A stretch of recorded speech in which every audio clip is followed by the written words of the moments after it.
ঘরের ভিতর কেমন যেন দম বন্ধ লাগে, তাই ভাবলাম ছাদে এসে একটু হাওয়া খাই।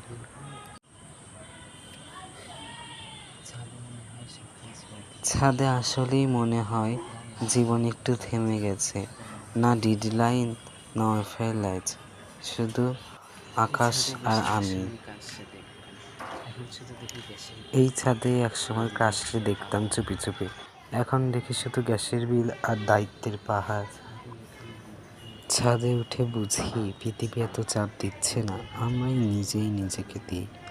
আকাশে একটাই, আমরাই হাজারটাই চিন্তায় ডুবে থাকি। ঘর বোঝাই, ছাদ বোঝে না। ছাদ শুধু হাওয়া